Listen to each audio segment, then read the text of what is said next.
What's up guys, welcome back to a new Dying Light 2 video. So this one's going to be a little bit unique as we have all of the content creators dropping this at the exact same time. I mean, I'm honestly just curious to see how this is actually going to go with everyone dropping it literally at the same time.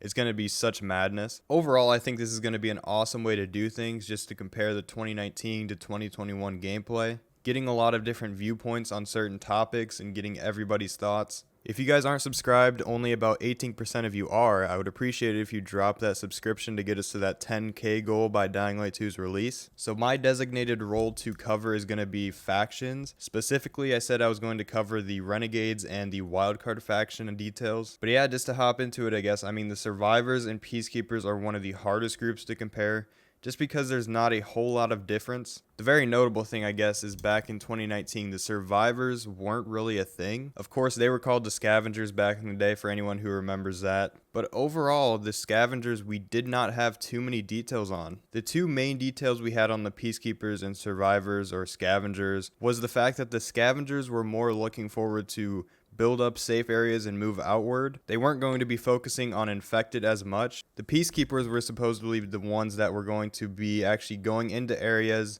dark zones and things like that, and eliminating infected. And then of course we knew how the Peacekeepers were going to be more of the dictator type, and the Scavengers, Survivors were going to be more of the freedom and just survivor type path. And I would say a lot of that is going to hold up in 2021. And I think these two factions are the most similar to 2019 and 2021. If we move on to a faction such as the Renegades, I think we have a lot of changes. Back in 2019, we saw the Colonel's Castle in almost a Renegade-based mission. In this quest, we had to directly negotiate with the Renegades, which definitely were not liked by the Survivors or the Peacekeepers.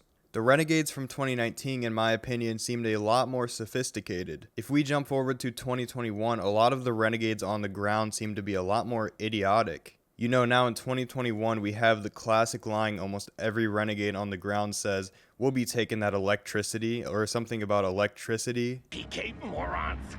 We'll be taking that electricity! Thank you very much! And they say it in that really weird, almost Joker-like voice. In the 2019 gameplay, we saw characters like Steve, who was a bit more on the idiotic side, but nothing like this. And all of the other Renegades seemed to be a bit on the cynical side, but they seemed to be regular soldier-like people. We even saw directly outside of the Colonel's Castle a lot of the Renegades actually just playing around with their families and stuff like that. In 2021, I'm getting a lot more of the vibe that the Renegades are just disposable. All of the Renegades on the ground in 2021 are wearing this primary white and black mask. And then of course we still see that gold and black mask that we saw in 2019.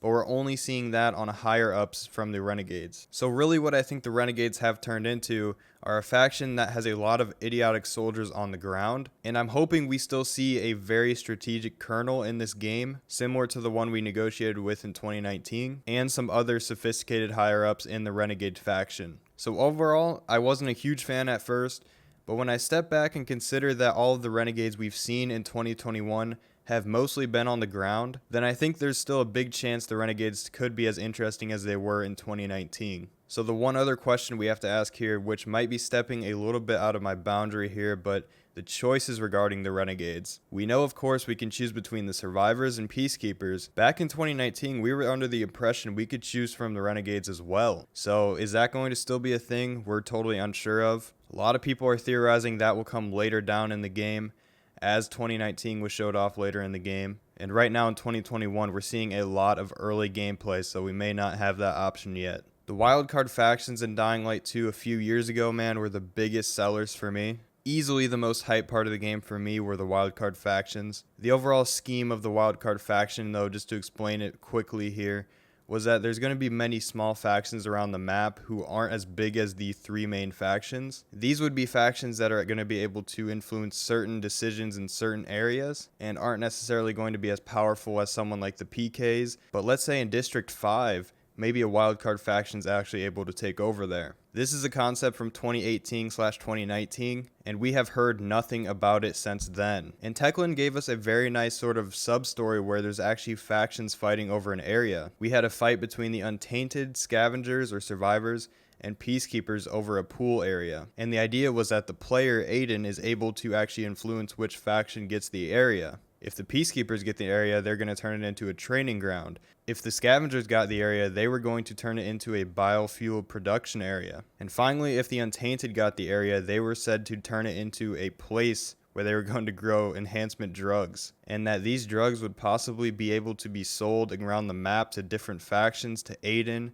to different bandits around the map. So you can probably see why I was so hype about the wildcard factions back in the day, and the effect of really making your choices feel like they matter. Again, we haven't heard anything on wildcard factions.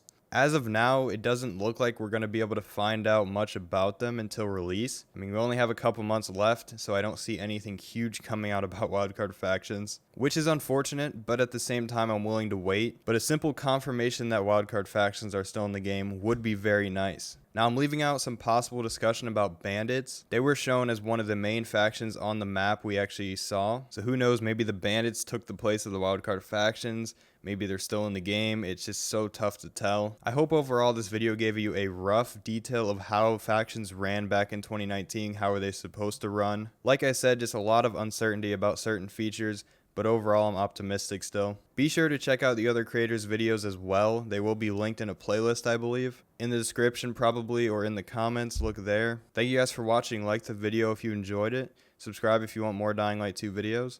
And I'll see you in the next one.